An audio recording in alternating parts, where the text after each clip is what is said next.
Marcos capítulo 5, abre a tua Bíblia. Nós vamos fazer uma leitura aqui, rapidinho, eu prometo que eu não vou me alongar. Como o subtítulo está assim, ó, a cura do endemoniado Geraseno. Fala assim: Jesus e os discípulos chegaram à outra margem do mar, a terra dos Gerazenos. Ao desembarcar, logo um homem possuído de espírito imundo veio dos túmulos ao encontro de Jesus. E esse homem vivia nos túmulos, e ninguém podia prendê-lo, e nem mesmo com correntes. Porém, tendo sido muitas vezes preso com essas correntes e cadeias, as cadeias foram quebradas por ele, e as correntes foram despedaçadas, e ninguém conseguia dominá-lo. Ele andava sempre de noite e de dia, gritando por dentre os túmulos e pelos montes, ferindo-se com pedras.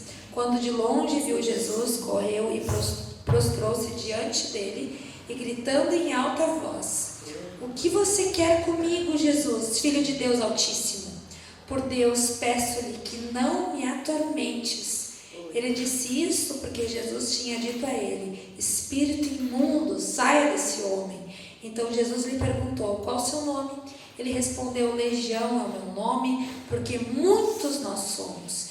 E pedindo-lhe com insistência que não os mandasse para fora do país. Ora, uma grande manada de porcos estava pastando ali pelo monte.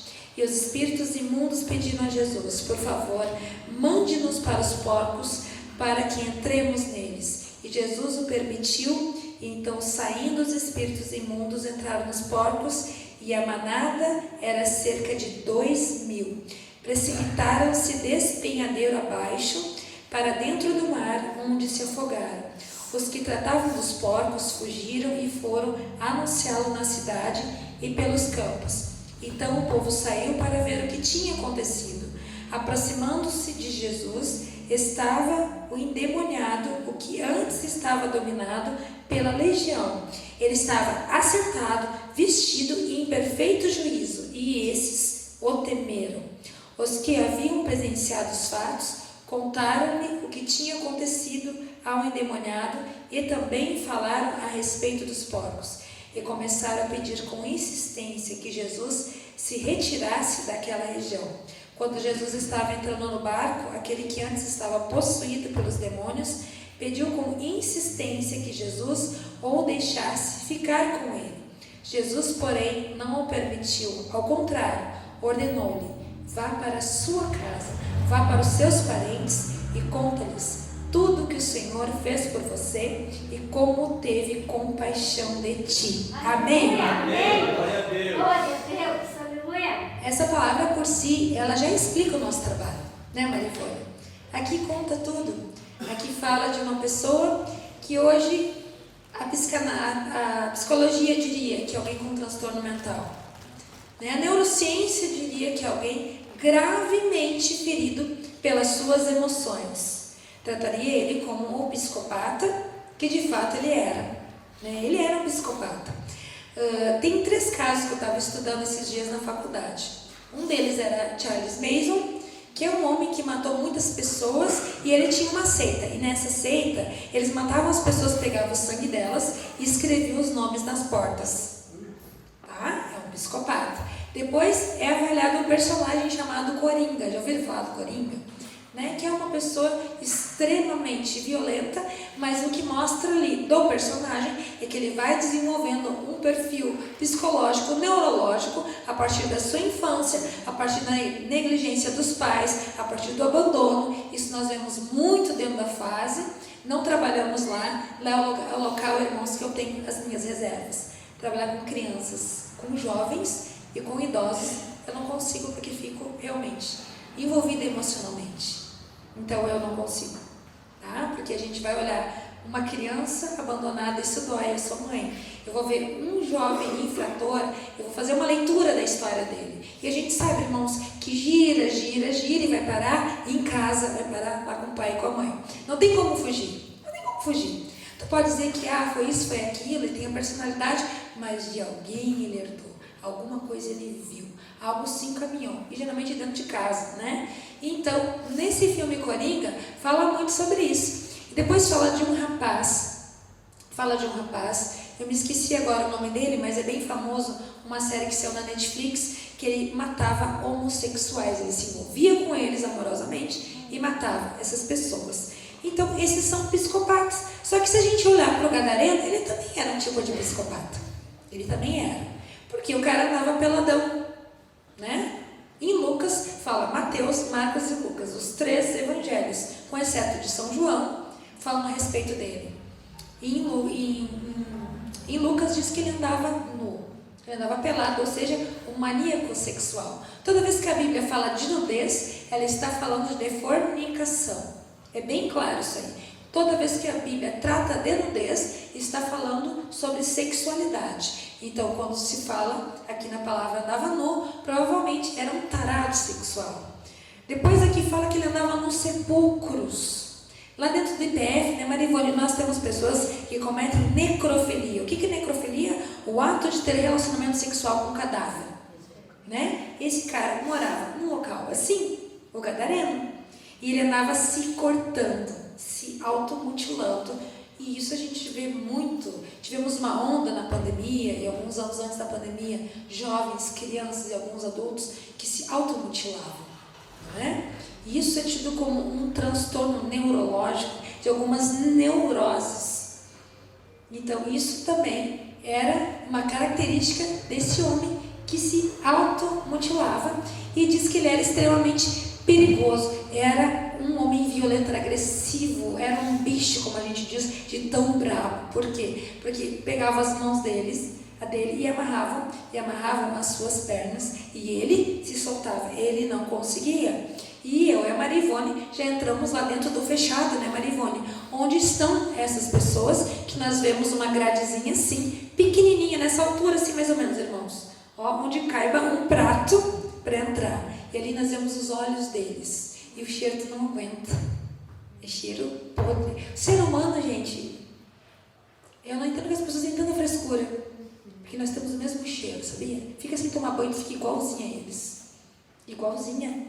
Isso nós vimos lá. Então aí a gente traça todo o perfil e vê o quanto o Senhor, Ele é capaz sim. Ele é capaz sim de transformar. Amém. Sabe? Porque a gente leva muita parada também. Porque as pessoas chegam para mim assim, ô irmã Débora, pô, uma mulher bem casada, né, marido, filho, poxa, eu podia estar ajudando aí, né, as crianças, podia trabalhar com pessoas especiais como tu, que é PCD, né, que tem deficiência visual, tu poderia ajudar os cegos, já que tu também sofre de cegueira, que para quem não sabe, eu sou cega, desse lado aqui, sou cega do lado esquerdo, sou monocular. Então algumas pessoas dizem, por que tu não desenvolve um trabalho com essas pessoas? Tu que passou pela amputação, tu que sabe o que é isso, tu que foi cadeirante, né, que andou de cadeira de rodas 9 meses, sabe o que não é caminhar, sabe o que é o não da medicina, vai.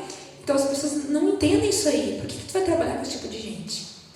E eu sempre faço uma devolutiva. E por que Jesus botou o Gadareno aqui então? Por que ele está aqui? Entendeu? Porque não é descarte, não é lixo, não é algo que o Senhor escondeu de nós, ao contrário, Ele mostrou. Porque se tu começar a ler ali todo o capítulo 4 de Marcos e ir para o final, diz que Jesus estava num local e disse assim, ó, nós vamos agora para o outro lado da margem.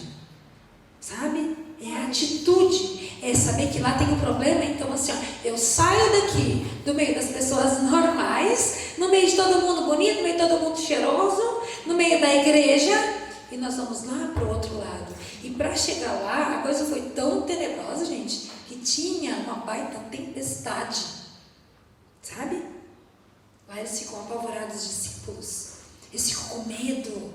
E Jesus vai e acalma as ondas, só que eles não sabem que eles vão lidar com a pior tempestade da vida, que é a tempestade humana. Tem gente que acha que a natureza é pior, gente, não tem pior tempestade que uma tempestade na nossa alma. Sabe quando está tudo assim agitado? Quando tem um filho endemoniado dentro de casa, quando tem um marido drogado, quando tem alguém na prostituição, quando está com alguma doença, está com alguma dor, quando tem inimizade na família, quando está desempregado, são as tempestades da vida que a gente vai lidar. E eles não sabiam que ia descer lá, exceto eles pensaram, o que Jesus está fazendo em Gadara? O que Jesus vai fazer ali? Tem nada ali para ele? Não era no meio de gente, não eram judeus? Não era. E a gente hoje está falando de missões, porque a igreja é a instituição que tem que estar nos lugares menos improváveis. É nós. As coisas mais simples, gente, são as que têm maior impacto. Sabe o que conquistou o coração das mulheres também que a gente trabalha no Madre Pelletier? Amor, abraço. Abraço, gente. Eu não estou falando em abrigar pecado. Não é isso que eu estou falando. Eu estou falando de você ser como Jesus. Porque Jesus, quando chegou lá na mulher na beira do poço, gente, ele confrontou ela. Ele conversou, vai, conversa, vem. Daí ele disse assim, escuta aqui, minha filha, vai lá, chama teu marido para a gente continuar essa conversa. E ela assim, eu não tenho marido. E assim para ela, é verdade. Teve 5, agora que tem lá, né, teu. Confrontou, não confrontou? Amém. Confrontou. Amém. Mas em amor. Ó Deus. Em amor, a ponto dela dizer assim para ele, eu vejo que tu és profeta. Aleluia. Ela não ficou magoada, não ficou toda nervosa, porque foi em amor. E aquela mulher depois virou uma grande missionária. Ela começou a atrair. Como esse rapaz aqui, ninguém queria saber dele. Você sabe por que as pessoas mandavam ele embora? Mandaram Jesus embora? Vocês lembram que tinha um rapaz aqui em Cachoeirinha que chamavam de Zé Louco? Vocês lembram dele? Vocês sabiam que algumas pessoas gostavam de demonstrar ele para as pessoas? Vamos ali que eu vou te mostrar onde é que fica o Zé, sabe? Ele ficava ali, principalmente no posto que era o antigo Shell, lá da 51. Ali ele ficava com os cachorros. E as pessoas achavam a coisa mais linda parar ali e mostrar, exibir, olha ali o que ele vai fazer. E alguns atiravam alguma coisa, sabe? E tinha pessoas que lucravam com ele, sabia disso? É o caso desse cidadão aqui. Porque ele ficava escondido. E nos livros históricos, se tu lê a história de Gadara, ou melhor, de Decápolis, que eram as 10 cidades daquela região, ele era como o bobão da corte, que era engraçado. O pessoal passava por ali, quer ver o louco? É assim, gente. Porque a Marivone, não é um monte de gente que ia lá com a gente só para ver eles, curiosos. Esses dias uma senhora disse assim, me diz qual é a cara do crime. Eu digo, tu tem um espelho aí? Ela, por quê? Te olha no espelho, é a cara do crime. Mas eu, não, tu sim, eles são iguaizinhos a nós. É tudo igual a nós. Não vigia para te ver, minha querida. Então esse rapaz era assim, ele era o entretenimento da sociedade. Então os caras, puxa vida, matou os porquinhos de todo mundo, acabou o bifezinho de porco, acabou a costelinha de porco, não tinha mais bisteca, entendeu? Então disseram assim, Jesus vem aqui para acabar com a nossa farra, né? Acabar com o nosso comércio, chegou, acabou aqui, com a nossa forma de governo. Vamos embora daqui, vamos mandar ele embora daqui, que se continuar assim acabou com tudo. Porque às vezes é assim, as pessoas não estão focadas na libertação do outro. Estou pensando aqui, nos pila. Porque a nossa ideia é começar a converter aqueles camaradas que estão lá e alguns já estão indo embora. Tem um que mostrou aqui, o nome dele é o Wilson. E ele foi embora, gente. Ele foi trabalhado, aquele homem. Aquele homem foi modificado, ele voltou para a casa da sua família, do pai e da mãe. Jesus pode fazer errar isso acontecer lá, é bem difícil. A maioria no primeiro ano se enforca. Os 3 primeiros anos são os 3 anos que mais morre gente lá dentro, que se mata, que morre engasgado, e sendo que lá é um hospital psiquiátrico. Como é que alguém morre assim? Dá para imaginar, talvez. Agora imaginem que esse homem estava sentado no seu juízo perfeito, conversando com Jesus, e eu acho lindo que ele diz assim, Senhor, eu quero ir embora daqui. Claro que ele queria ir embora, gente. Como é que ele era conhecido? Como um louco, como um doido varrido, né? Assim que a gente diz que ela é doido varrido. Assim que a gente fala para as pessoas, louca, maluca, doente mental, biruta. Assim que a gente faz, não é? E lá nós vemos essas pessoas. A gente vê como é triste, gente, é muito triste, sabe? É muito triste. E esse homem talvez pensou assim, eu não quero mais ficar aqui. Eu carrego um rótulo comigo, porque nós carregamos rótulo, não é? Quando a gente não se comporta bem, não é esse? Aquela ali casou 50 vezes, aquela ali tem um filho de cada pai. aquele ali era um traficante, aquele ali era um presidiário, aquele ali isso, aquele ali aquilo. E tem gente que tenta fugir, talvez ele tentou fugir. Eu não quero ficar aqui, eu fui tão machucado aqui, fui tão ferido nesse lugar. Nesse lugar aqui, a minha família me abandonou.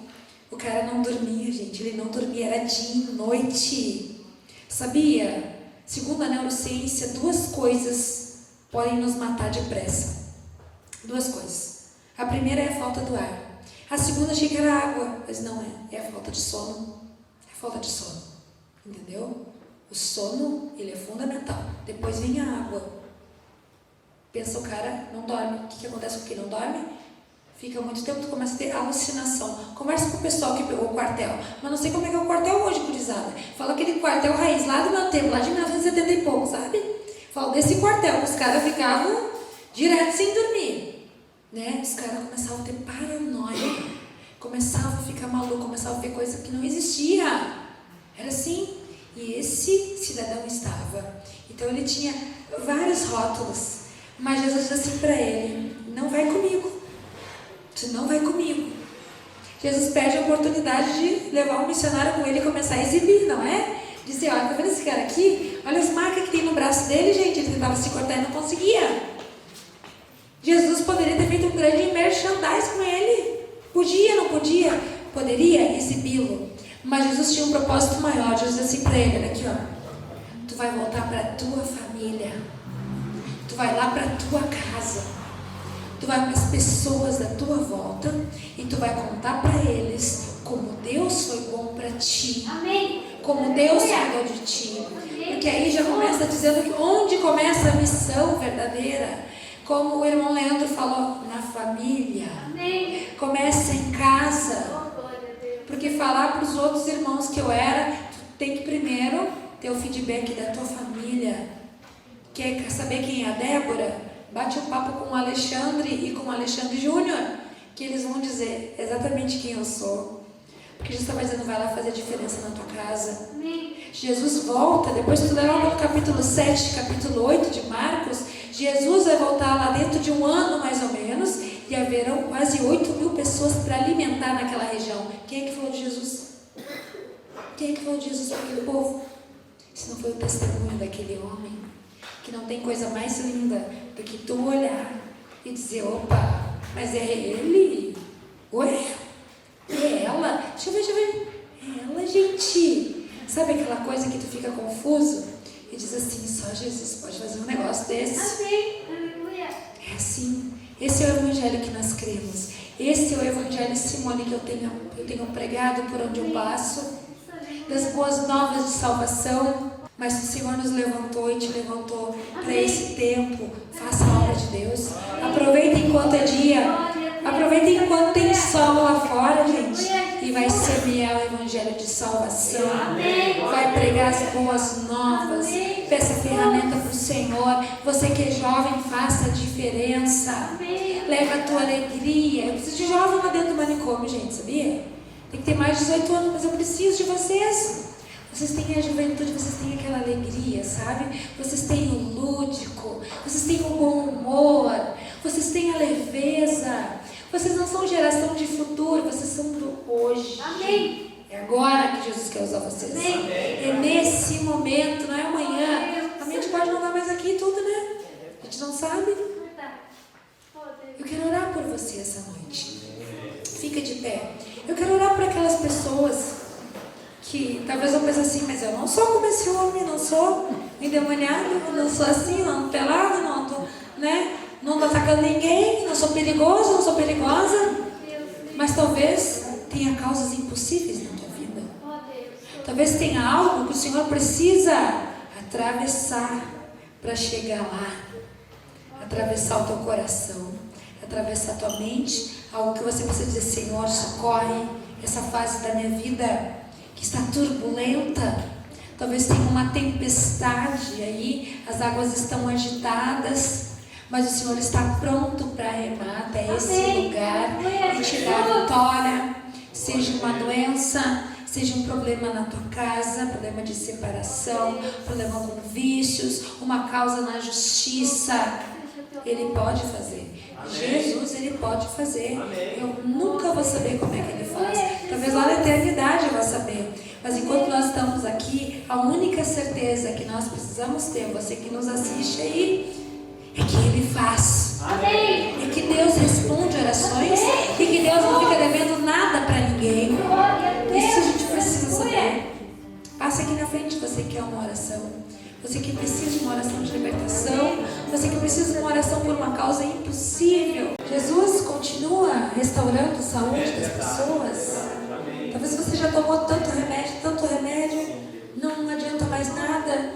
O Senhor é o médico dos médicos. Ele pode. Amém? As irmãs estão aqui na frente. Coloca a mão no coração e vamos orar. Vamos orar porque o Senhor Jesus, Ele tem todo o poder. E Ele pode. Amém?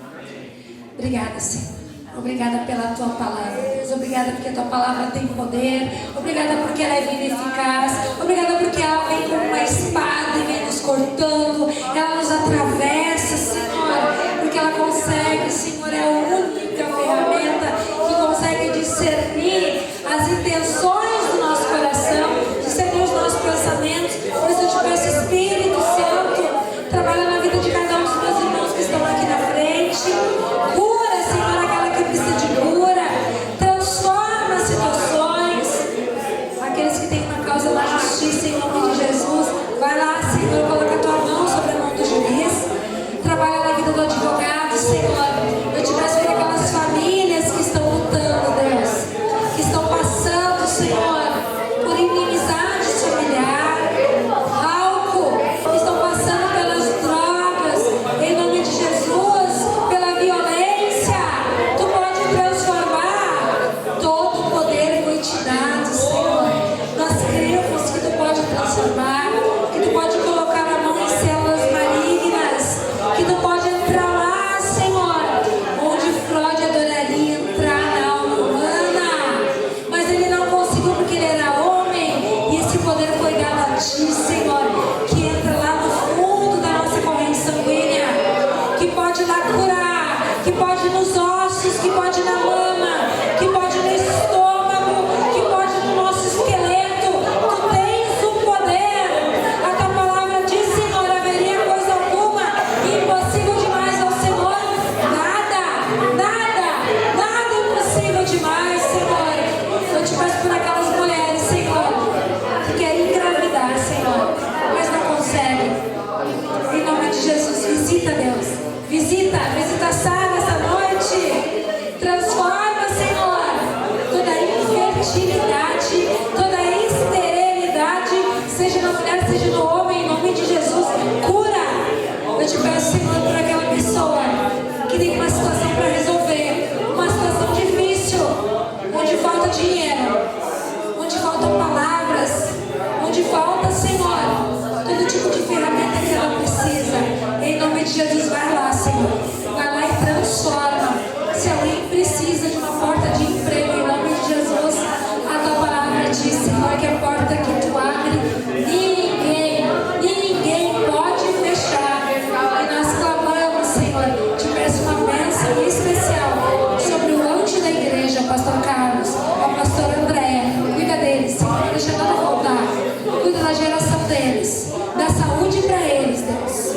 Lá onde eles moram, Senhor, guarda eles. Guarda a geração, guarda os parentes, tudo aquilo que é